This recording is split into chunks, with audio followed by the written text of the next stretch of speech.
Hello दोस्तों, welcome to the new maths physics. तो आज स्टार्ट करने वाले हैं चैप्टर नंबर 7 का लेक्चर नंबर 6 और इसमें हम पढ़ने वाले हैं क्या, अमर अकबर एंथोनी मतलब LCR सर्किट को।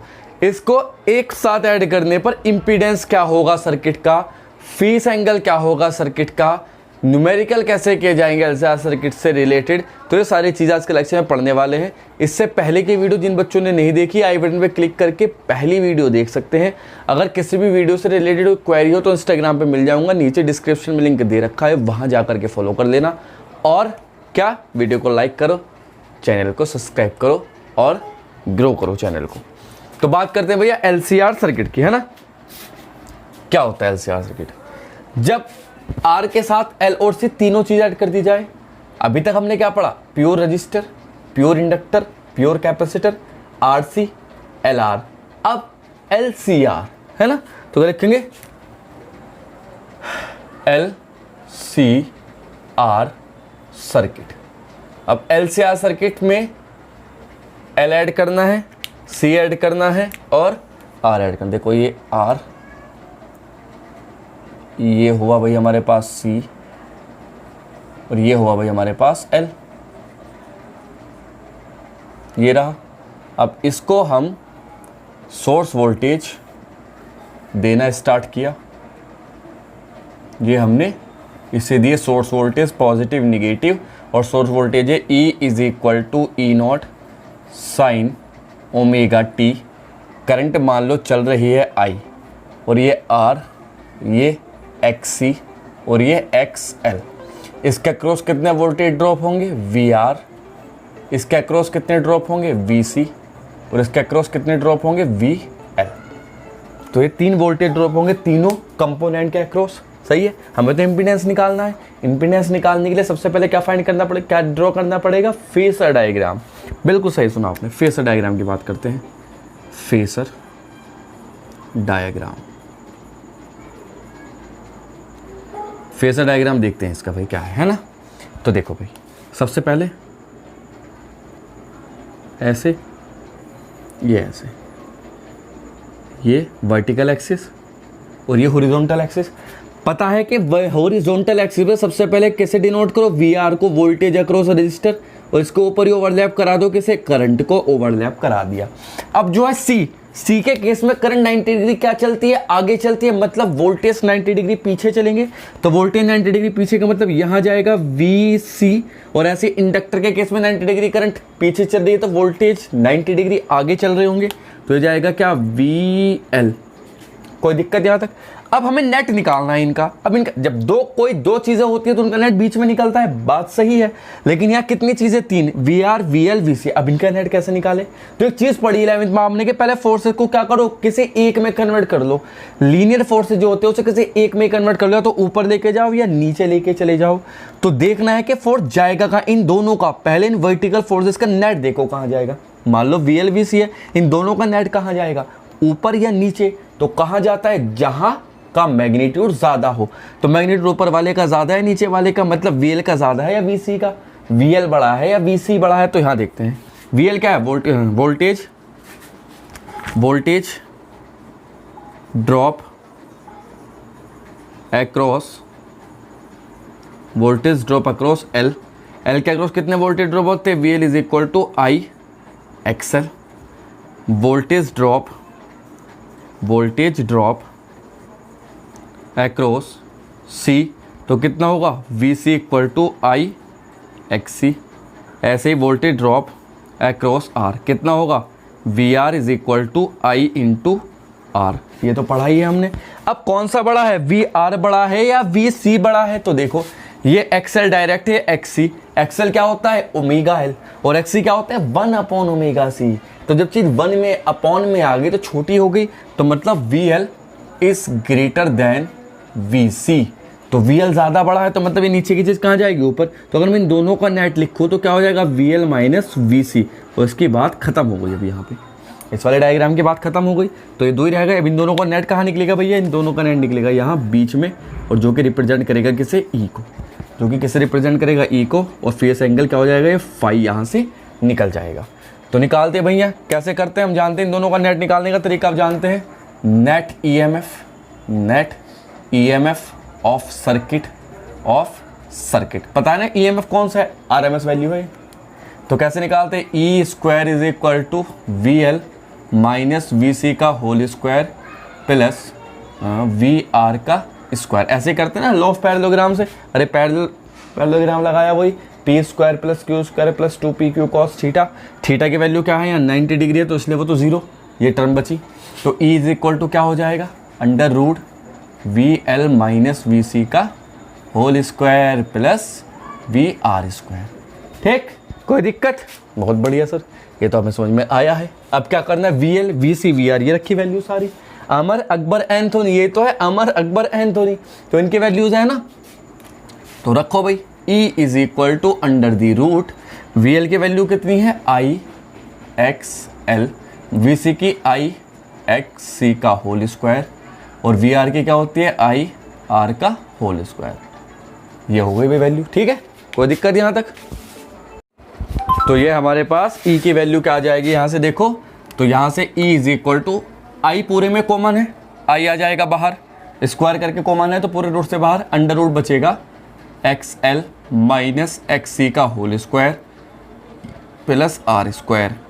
आई जाएगा नीचे तो E upon I is equal to under root X L minus X C का whole square plus R square. ठीक है, ई अपॉन आई क्या होता है सब जानते हैं, जेड होता है, इम्पीडेंस बोलते हैं इसे, under root X L minus X C का whole square plus R square. तो ये हमारे पास क्या है, ये सर्किट की इम्पीडेंस, जो कि ओवरऑल रेजिस्टेंस एक टाइप का है ना। तो एलसीआर सर्किट की इम्पीडेंस ऐसे कैलकुलेट कर सकते हैं, कोई दिक्कत वाली बात आई थिंक नहीं होनी चाहिए। ठीक है, अब फेसर डायग्राम बनाए इसका अगर हम, अच्छा ये क्या है, ये जो, अच्छा अगर मैं जो वोल्टेज निकालने हैं, मान लो आरएमएस वोल्टेज, तो आरएमएस वोल्टेज कैसे लिखते हैं, V R M S is equal to I R M S into Z, ये आएगा। अगर हम एलसीआर सर्किट का वोल्टेज या करंट निकालते हैं तो Z लेंगे इम्पीडेंस और RMS वैल्यूज के साथ, ना कि पीक और एवरेज वैल्यू के साथ। वैल्यू कौन सा नहीं आ रहा है, क्योंकि हमारे घरों में तो RMS करंट आती है, सब जानते हैं, है ना। बात करते हैं किसकी, फेस एंगल की अगर हम बात करें यहाँ, तो देखो फेस एंगल कैसे कैलकुलेट करेंगे, ये दिखा है, इसे परपेंडिकुलर ड्रॉ करो यहाँ, VL माइनस VC, तो VL माइनस VC माना जाएगा ये ऐसे, तो perpendicular upon base tan phi, तो क्या हो जाएगा tan phi is equal to perpendicular VL minus VC upon base VR, या tan phi can be written as VL की value I XL minus I XC upon I into R, common ले लेंगे ऊपर से I, तो XL minus XC upon R, नीचे वाला ऐसे कट जाएगा, tan phi आया ये। तो ये हमारे पास क्या आएगा, फेस एंगल। तो फेस एंगल और इम्पीडेंस आई होप समझ में आया होगा, एलसीआर सर्किट के लिए कैसे निकालते हैं, कैसे कैलकुलेट करते हैं। कोई दिक्कत यहाँ तक? ये एलसीआर सर्किट था भाई आपका। सर्किट थ्योरी खत्म हो चुकी है, इसके बाद सर्किट में रेजोनेंस आता है। जब एलसीआर सर्किट तीनों चीज़ों को एक साथ जोड़ देते हैं तो भले ही हमें एडवांटेज मिल रहा है कुछ, तो एक डिसएडवांटेज भी है रेजोनेंस का। रेजोनेंस क्या काम करता है, रेजोनेंस हम एडवांटेज भी प्राप्त कर सकते हैं, डिसएडवांटेज भी मिल सकता है कि हाई फ्रीक्वेंसी, हमें मान लो कौन सी फ्रीक्वेंसी पे करंट देनी पड़ेगी जिससे कि अच्छी खासी रेंज आए, रेडियो वेव में यूज़ होता है ये, तो रेडियो के सिग्नल अच्छे कैसा है, तो वो कौन बताता है, क्वालिटी फैक्टर बताता है। और क्वालिटी फैक्टर पे जो मैक्सिमम करंट मिलेगी, उस सर्किट में जो मैक्सिमम करंट मिलेगी वो किस में मिलेगी, रेजोनेंस फ्रीक्वेंसी पे मिलेगी। हालांकि आगे पढ़ते रहेंगे धीरे धीरे, कोई दिक्कत वाली बात इसमें है नहीं। बहरहाल ये समझ में आया एलसीआर सर्किट ये पढ़ाना है इस वीडियो में, और इससे रिलेटेड न्यूमेरिकल करने थे, तो न्यूमेरिकल करते हैं इससे रिलेटेड, है ना। तो बात करते हैं इससे न्यूमेरिकल की, एलसीआर सर्किट से रिलेटेड न्यूमेरिकल कैसे टैकल करने हैं, सॉल्व करने हैं। तो क्वेश्चन 1 की बात अगर हम करें, क्वेश्चन नंबर 1 में कहा हमसे find impedance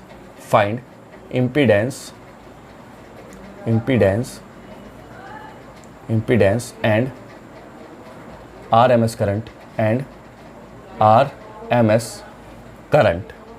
RMS current of given circuit. एक सर्किट है, उसमें उस सर्किट का इम्पीडेंस पता लगाना है और RMS करंट पता लगानी है। इम्पीडेंस और RMS करंट, देखो सर्किट है कुछ इस तरह से, ये दे रखा है रजिस्टर, ये दे रखा है कैपेसिटर, ये दे रखा है इंडक्टर। ठीक, रजिस्टर की वैल्यू दे रखी है R is equal to 3 ohm, inductor की दे रखी है L इज इक्वल टू दे रखा है हमें 0.1 हेनरी, और C दे रखा है भैया हमें 50 माइक्रो फैराड। ये दे दिया हमें तीनों चीज़ें। और इसे किस वोल्ट की बैटरी से ऐड किया हमने? इसे ऐड किया गया है भैया, ये ऐड किया है E is equal to 230 sine omega t. इस बैटरी से हमने इसे क्या कर दिया? ऐड कर दिया। कोई दिक्कत यहाँ तक? कोई दिक्कत नहीं आई थिंक। अब हमें करना क्या है? इंपीडेंस कैलकुलेट करना है पहले तो इंपीडेंस कैलकुलेट करने के लिए हम जानते हैं एलसीआर सर्किट, गिवन सर्किट पहचानना पड़ेगा। एलसीआर तीनों दे रखे हैं हमारा, अकबर एंथोनी तीनों है, तो given circuit is LCR, given circuit is LCR. जब एलसीआर सर्किट है तो इंपीडेंस क्या होती है? Z is equal to under the root R square plus XL minus XC का होल स्क्वायर। अब R तो दे रखा है, XL XC निकाल लो, तो देखो ओमेगा टी ये 50 कर दो, इसे 50 है ना, क्या है 50 है। तो देखो XL, equation number first, XL क्या होता है? Omega L। XL क्या होगा? Omega L। ओमेगा की वैल्यू क्या है? 50। अरे E is equal to E0 sine omega t से कंपेयर करनी पड़ेगी, तो ओमेगा की वैल्यू अपने आप ही क्या आएगी? 50। तो 50 इंटू L की वैल्यू कितनी है? 0.1, तो 0.1 क्या आया? 5 ओम। XL आया 5 ओम। XC की बात करते हैं, XC क्या होगा? Omega C। XC क्या होता है? 1 upon omega C। 1 upon omega कितना है? 50। C कितना है? 50 into 10 to the power -6 micro farad होगी। ऊपर लेके जाओ तो 10 टू द पावर 6 अपॉन 2500, तो आएगा 2020 10 टू द पावर 4 अपॉन 25, और 25 चौका 100, 4000 आ जाएगा ये ओम। तो XL आया, XC आया, दोनों आ गए, R गिवन है, तो क्या लिखेंगे? यहाँ लिखेंगे हम इसमें Z is equal to under root R की वैल्यू कितनी है? 3 का स्क्वायर प्लस XL कितना है हमें? 5 माइनस XC कितना है हमें? 4000 का स्क्वायर। ठीक, कोई दिक्कत? वैसे से अगर हम ज़्यादा भी कर देंगे तो और ज़्यादा और कम हो जाएगा, कोई दिक्कत नहीं है। कैपेसिटर की वैल्यू कम ज़्यादा देते हैं मतलब यहाँ से, तो ये हो जाएगा क्या? 9 प्लस ये बचेगा 3995 का होल स्क्वायर। इसे सॉल्व कर लेंगे, सॉल्व करके इसका स्क्वायर रूट निकालेंगे, है ना। सॉल्व करके इसका क्या निकालेंगे? स्क्वायर रूट निकालेंगे, तो Z आ जाएगा।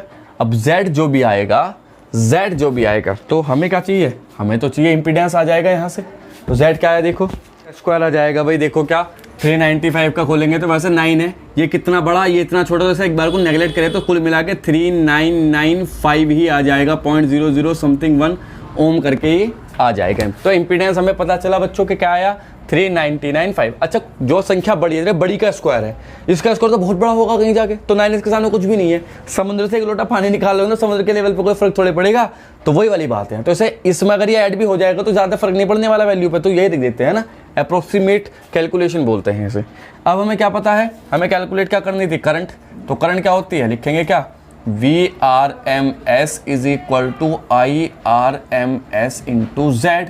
तो VRMS कितना है? देखो ये V0 है, क्योंकि हम जानते हैं, E लिख दो इसे, ERMS हम जानते हैं। अगर हम यहाँ से इसे ले तो E0 की वैल्यू क्या है? यहाँ से 230, हमें ERMS चाहिए, तो ERMS क्या होता है? 230 अपॉन अंडर रूट 2। अरे maximum upon root 2, E0 upon root 2 ERMS होता है, नहीं होता है? ठीक है, तो वैल्यू पुट कर दो यहाँ। तो जब वैल्यू पुट करेंगे यहाँ हम इसे, तो क्या आ जाएगा? देखो 230 upon under root 2 is equal to IRMS into Z। Z कितना है? 3995। तो IRMS की वैल्यू यहाँ से आ जाएगी 230 अपॉन 3995 अंडर रूट 2 समथिंग, जो भी यहाँ से आएगी। तो कोई दिक्कत है यहाँ तक? ऐसे क्वेश्चन आराम से कर सकते हैं एलसीआर सर्किट से रिलेटेड, कोई भी दिक्कत आई होप नहीं होनी चाहिए। ठीक, और देखो और क्वेश्चन करते हैं, एक आध क्वेश्चन और करते हैं, है ना। और देखो, अब देखो ये नेक्स्ट क्वेश्चन क्या है। नेक्स्ट क्वेश्चन में कहा है find voltage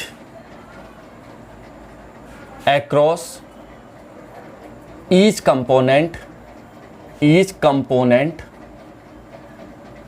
of LCR circuit है। देखो सर्किट में क्या देखा, C की वैल्यू दे रखी है हमें 1 माइक्रो फैराड, L की वैल्यू दे रखी है हमें 2 हेनरी, और R की वैल्यू दे रखी है 1000 ओम। ठीक है, और इक्वेशन दे रखी है V is equal to 100√2 sin 1000t। तो ये क्वेश्चन है भाई हमारे पास पूरा, ठीक है। तो हमें कैलकुलेट करना है क्या voltage across each component of LCR circuit. LCR दे रखा है सब कुछ हमें, तो कैसे बनता है देखो एलसीआर सर्किट। ये होगा L, ये होगा R और ये होगा C, ठीक। यहाँ पे हमने इसे लगा दिया, सोर्स लगा करके यहाँ ये ऐसे। L कितना दे रखा है 2 हेनरी, R कितना है 1000 ओम और C कितना है 1 माइक्रोफैराड। ये कितने ड्रॉप हो गए इसके अक्रॉस, VL ड्रॉप होगा यहाँ, यहाँ कितना होगा VR होगा यहाँ, यहाँ कितना होगा VC होगा यहाँ, ऐसे ड्रॉप हो जाएंगे, ठीक। तो देखो भाई क्या करना है, find voltage across each component, हर एक कंपोनेंट के अक्रॉस वोल्टेज, ये VL VR VC बताना है। कोई दिक्कत याद रख। तो सबसे पहली बात है हमारे पास ये दे रखा है हमें equation, V is equal to 100√2 sin 1000t। अब अगर मैं VL निकालूँ, VL क्या होता है, VL होता है I XL, यही होगा। VC क्या होगा I XC, VR क्या होगा I into R। XL XC R तो कैलकुलेट हो जाएंगे, लेकिन I कैलकुलेट करना जरूरी है। पहले तो I कैलकुलेट करना पड़ेगा, क्योंकि देखो यहाँ I आ रहा सब में कॉमन। अब I कौन सा है, ये RMS वाला I है, सिंपल सी बात है, क्योंकि I तो करंट ये तो जाएगा, ये वाला करंट तो जाएगा। तो नेक्स्ट क्वेश्चन मान लो लिखेंगे करंट की कैलकुलेशन के लिए। तो करंट निकाल, for current in a circuit, current in a circuit. Current circuit में कैसे निकालेंगे, V is equal to I into Z करके निकालते हैं। और LCR सर्किट है तो Z करके निकालते हैं। इक्वेशन नंबर क्या कह देंगे फर्स्ट, तो Z की वैल्यू क्या हो जाएगी देखो, अंडर द रूट क्या होता है Z, R² plus XL minus XC का होल स्क्वायर। ऐसे कैलकुलेट करते हैं Z। तो इम्पीडेंस तो ऐसे कैलकुलेट होती है, दिख रहा है नहीं, बोलो बोलो बोलो, ठीक है। तो R कर, तो R लिखो, R तो दे रखा है हमें कितना 1000 ओम, ठीक। XL क्या होता है ओमेगा L, ओमेगा ये रहा 1000 L2 तो 2000 हुआ ये।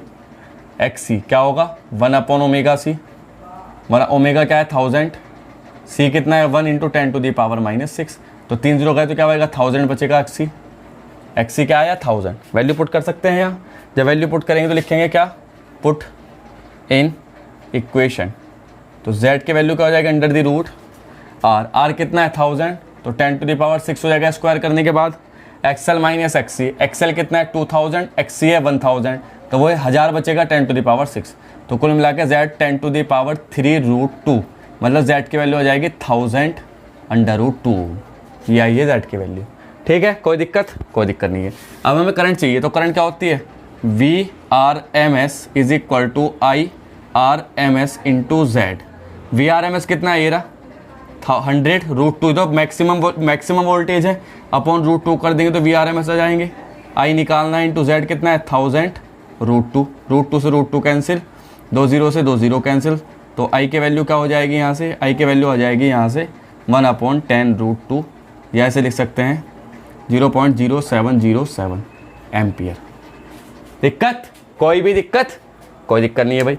अब हमें करना है VL VC VR, इन पे अटैक करना है, तो अटैक करते हैं भाई। देखो कैसे कैलकुलेट करेंगे, है ना। अब क्या कैलकुलेट करना है VL VC VR, तो यही निकाल देता हूँ मैं। देखो इसके बाद का पोर्शन यहाँ लगी है, तो यही कैलकुलेट कर लेते हैं, यहाँ ऐसे कर लो। तो VL क्या हो जाएगा I कितना है वो दे रखा 0.0707 इंटू XL कितना निकाला हमने 2000, तो हो जाएगा कितना 7 1 3 0 1 2 3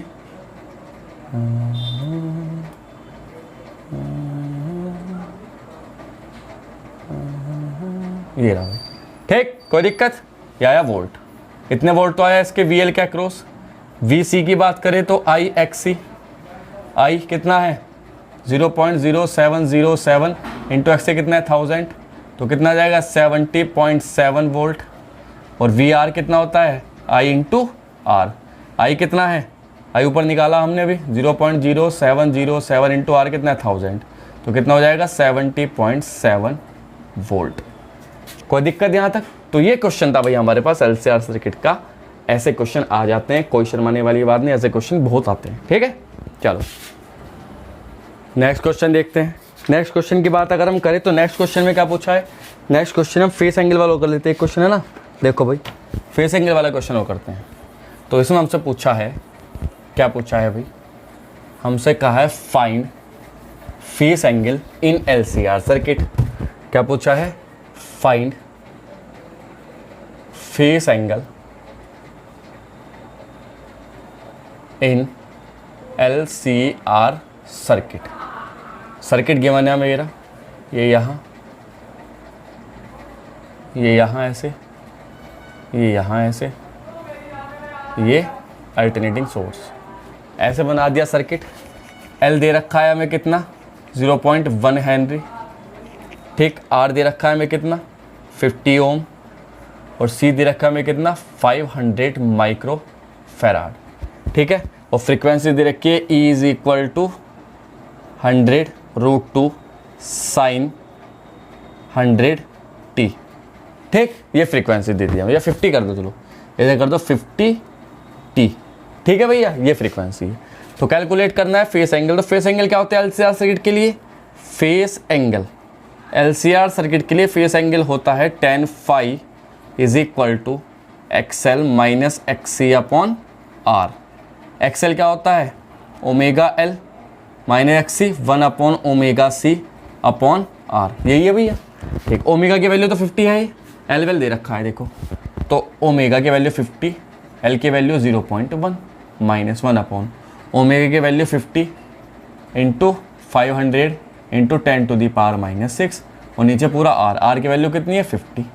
तो क्या आ जाएगा देखो यहाँ से, क्या आ जाएगा 50 की 5 बचेगा यहाँ माइनस, ये कितना का ऊपर जाएगा तो ऊपर आएगा 10⁻⁶ अपॉन 25,000 अपॉन 50 चल ही रहा है।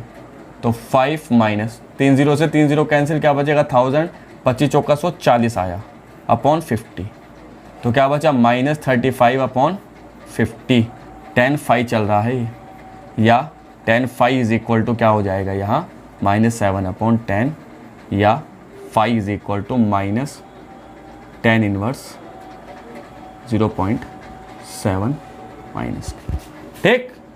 तो ऐसे फेस एंगल कैलकुलेट किया जा सकता है, ऐसे इम्पीडेंस कैलकुलेट किया जा सकता है, ऐसे ही सर्किट की RMS वैल्यू, करंट की कुछ भी वैल्यू फाइंड की जा सकती है। कोई डरने वाली बात नहीं। LCR सर्किट समझ में आया हो तो चैनल को सब्सक्राइब कर देना। अगले लेक्चर में हम रेजोनेंस सर्किट के बारे में पढ़ेंगे।